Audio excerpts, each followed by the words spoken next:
Hola, bueno, buenas tardes. Muchas gracias por la invitación. Claro que yo dije que de este tema mucho no sabía, pero estoy muy ofendido porque no dieron el punto más importante de mi currículum, que fue ser desertor de la Armada golpista de Marcela. Creo que eso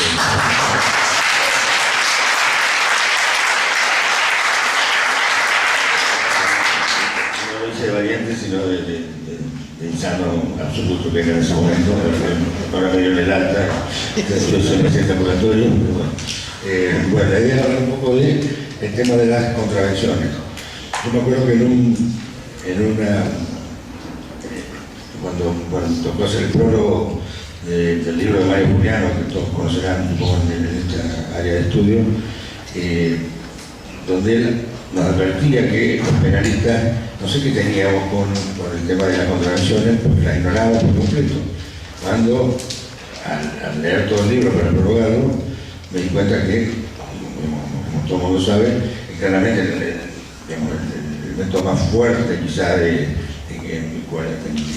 cantidad para controlar personas es el derecho contravencional y no el derecho penal.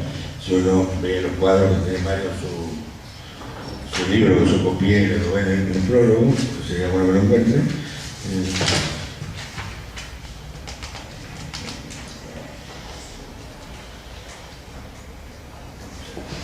Estaba todo preparado. Acá dice, por ejemplo, porcentaje de contravenciones y justicia correccional en la provincia de Buenos Aires, 1999, 74% de las detenciones eran por justicia contravencional. En el 2066, 2001 60, 2002 60, 2003 59, 2004 59%. Quiere decir que la mayor causa de privación de libertad, más allá de que por supuesto no es igual al encarcelamiento preventivo, se debe a contravenciones que, como todos sabemos, no hay ninguna naturaleza jurídica que las distinga de los delitos, sino el simple hecho de que uno está regulado en el Código Penal y otras están reguladas en los códigos contravencionales. De hecho, hay contravenciones que tienen penas más graves que algunos delitos. Por ejemplo, hay contravenciones que tienen pena de arresto, mientras que hay algunos delitos que solo tienen, por ejemplo, pena de multa. Eso me llamó mucho la atención y es una especie de paralelo también con el derecho penal de menores, que es un derecho menor del que se ocupan las mujeres. Me estoy escuchando a mi amiga María Veloso, me mata. Pero digamos, eso es lo que dice mucha gente cuando dice, no, el derecho penal de menores es una cuestión de mujeres que aparte es como una rama menor del derecho penal. En realidad es, igual que esto, es algo no le prestamos atención los penalistas, porque no sé si será porque no nos interesa, porque estamos muy obsesionados estudiando dogmática alemana, porque cuando tenemos el Código Procesal Penal no vemos el Código Contravencional. Y a mí me tocó, como abogado, yo soy abogado externo del Centro de Estudios Legales y Sociales, me tocó hacer varios dictámenes sobre un legislador, ¿cómo se llamaba? Que era como, ya el proyecto de código tipo epiléptico, así. Cada 15 días me tiraban un proyecto nuevo para hacer un dictamen, y ¿cómo se llamaba este muchacho? Horrible era el proyecto que tiraban.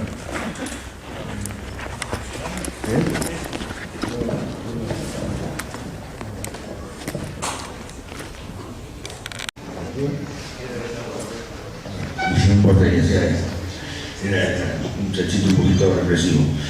Y viniendo ya, digamos, con la constitución de la ciudad, yo básicamente de ese proyecto, que no sé si está vigente ahora, porque hubo tantos proyectos que yo ya me mareé. Algunas de las cosas que criticamos quedaron en el código vigente, otras cosas fueron sacadas, pero por ejemplo se penaba, se vulneraban todas las garantías que están en la Constitución y que dicen que abarcan también las contravenciones. Pero más allá de eso, aun cuando no dijera la Constitución de la Ciudad Autónoma de Buenos Aires, que no dijera una sola palabra sobre qué garantías operan, es más, aún si dijera las garantías no operan para el derecho contravencional, está por encima de eso el artículo 8 de la Convención Americana sobre Derechos Humanos y el artículo 14 del Pacto Internacional de Derechos Civiles y Políticos. Si uno va a... Está gratis en internet para bajar un libro que se llama un libro de O'Donnell, de O''D-O''N''E''L, y que tiene una especie de introducción sobre una parte general de derechos humanos, pero después tiene como 700 páginas sobre estándares del sistema interamericano, del sistema europeo, del sistema universal, que es muy útil para ver en qué estado está cada uno de los derechos que están protegidos de manera muy genérica en estos pactos como la Convención Americana o el Pacto Internacional. Y ahí uno ve, por ejemplo, cómo cuando lee la parte de la jurisprudencia bueno, nuestro país se presta mucho más atención a la jurisprudencia del sistema interamericano antes que a la del sistema universal, sacando algunas personas que sí la conocen bien. Yo conozco el sistema interamericano por una cuestión de práctica profesional, ¿no? Porque yo estudié la orientación de derecho penal, pero sí hay algunas personas que conocen el sistema universal. Pero el sistema interamericano, que es mejor, porque es más protector en la mayoría de los derechos, entre ellos las garantías judiciales y sobre todo en materia de libertad de expresión, uno va a ver que es mucho más amplia la protección, y va mucho más allá del texto del artículo 8.2, que parece que se refiere solamente a los casos penales.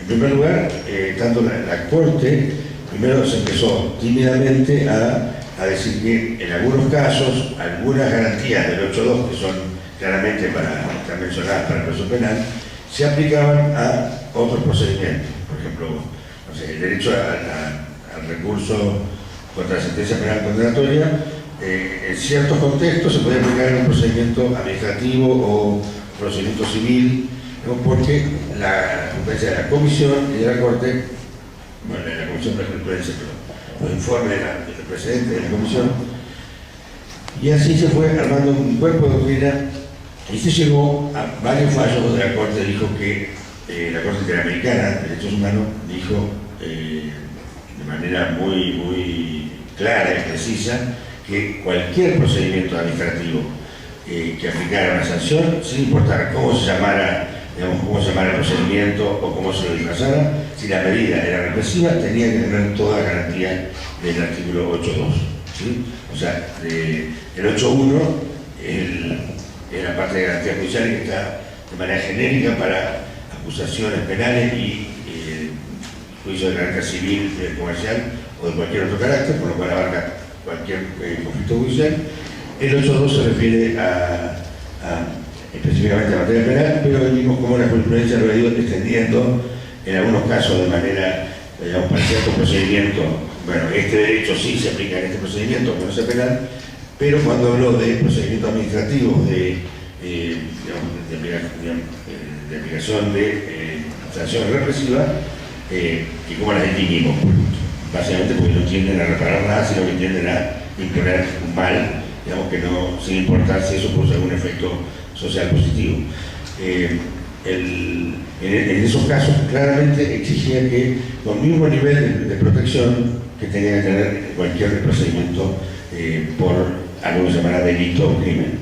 Dicen ustedes que estas convenciones se aplican a un grupo de países muy grandes, donde en algunos países hay delitos, crímenes y faltas, y los delitos y los crímenes tienen una entidad muy diferente, y en realidad la entidad no, la consecuencia es diferente porque es básicamente lo mismo, es algo que está definido por la ley y tiene como sanción una pena. Lo mismo pasa con la contravención, está definido por la ley y lo más peligroso de la contravención y del hecho de que los penalistas no prestemos atención sobre eso, es que si uno ve cómo se regula el principio de legalidad, se ignora no por completo. Parece que fuera un principio de derecho contravencional violar la necesidad de violar el principio de legalidad, porque hay pocos tipos de figuras penales que pueden pasar de análisis mínimo de razonabilidad respecto de precisión o de claridad respecto de qué es lo que se está prohibiendo. Y en esto sí quería citar a mi amigo Enrique, que tiene una figura muy interesante. Ténganme un poquito de paciencia. Porque no le dice nada a la persona que comete la acción cuál es la acción que está prohibida, sino que depende de la reacción de un tercero que anda por ahí. Dice, sin razón alguna, según el esquema diseñado del proyecto, serán los órganos persecutorios de la ciudad los que definirán cuándo un medio molesto cuando la conducta de un vecino afecta a los sentimientos individuales de otro. Explíquenme qué es eso. O sea, si la tuvieran, vivieran al lado de mi madre, viviría con la policía a la puerta. Cuando alguien en lugar público, de acceso público, inoportuna a otro. ¿Qué es el verbo inoportunar? Pedirte un cigarrillo, pedirte moneda, sacarte la lengua. O sea, ¿qué significa eso? Y aparte, inoportunar va a ser en realidad no la acción que hace el contraventor, sino solo va a depender de la molestia de la señora Paqueta que va a ser la que va a denunciar. Y aparte, el hecho de que sea acción pública, sobre todo en ese tipo de delitos, ni siquiera va a depender de esa señora, sino que va a depender de la policía. Va a decir, si a esa señora le inoportunó que este señor le sacara la lengua. Con lo cual, es carta libre para perseguir absolutamente lo que quieran. Es como volver a la vieja figura del merodeo. ¿Sí? Que no es que haya desaparecido, porque aparece bajo otro nombre, como por ejemplo la detención de la violación de identidad, bueno, que está, eso se llama una privación legal de libertad, que está en el código. Yo he escuchado en juicio a agentes policiales cuando dicen que estaba como sospechoso. Yo digo, ¿sospechoso de qué? De que sin fondo, de violación, de robo, porque no es lo mismo el tipo de conducta sospechosa. Y en un caso dijeron que en Palermo Sojo, a las 12 de la noche de un sábado, salió de un bar y entró a otro que estaba a 20 metros. Es una conducta sospechosa. Y en el otro caso, eran 4 jóvenes que estaban en la rural y que se separaban, miraban un distinto stand y se volvían a juntar. Y cuando me dijo eso, yo le dije, los jueces me iban a parar, obviamente, pero no quería decir. Entonces, que son sospechosos de que separarse de reunión, le digo, dice, bueno, o sea, darle ese poder a la policía con este grado de definición, significa básicamente dejar todas nuestras libertades en manos de funcionarios policiales. Porque no importa que tengamos los mejores jueces después, porque el principio de legalidad no está para regular la conducta de los jueces, está para darnos mandatos claros a nosotros y para limitar el poder de todos los funcionarios de la justicia penal o contravencional. Eso pasaba, por ejemplo, con el Código Contravencional anterior, con el tema de la oferta de sexo generoso, la oferta de demanda de sexo. Por supuesto, la demanda nunca castigaban a nadie, pero si no había ruido, no molesto, nada, la legislatura lo sacó específicamente, tenía que llegar hasta la Cámara de Apelaciones de la ciudad para que le digan, no, está bien, no molestó a nadie, no presentó a tercero, entonces, pero para eso se cometió un procedimiento y fue preso por oferta de sexo, oferta generosa de sexo. Y me acuerdo que hace mucho en el CES estábamos y un compañero mío, abogado, que llevaba el caso de una travesti, que se quejaba porque era la llamada a la mañana, pero vivía justo en una avenida que había 2 jurisdicciones. Y cuando se le escapaba lo de la 44, se agarraban los detenidos de la 45. O sea, todo eso, así funciona el régimen de las contravenciones. Aquí en Buenos Aires no es tan grave, pero en provincia, según el panorama por lo que pinta varios jurados, yo no he trabajado en provincia en este tema, es absolutamente terrible. Y digamos, la pregunta que se hace hoy acá son las mismas, o sea, se aplican las mismas garantías. El tema de que uno normalmente no nos detienen por contraventores, más allá, no sé, una multa de tránsito, una cosa así, pero está como invisibilizado y naturalizado que ese tipo de multas tiene que ser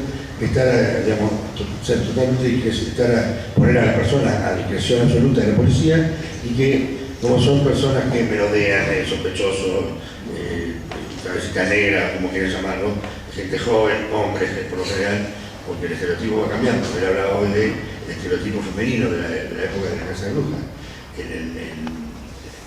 A principios del siglo XX, el estereotipo era el italiano no es el mejor barco, es un mestizo.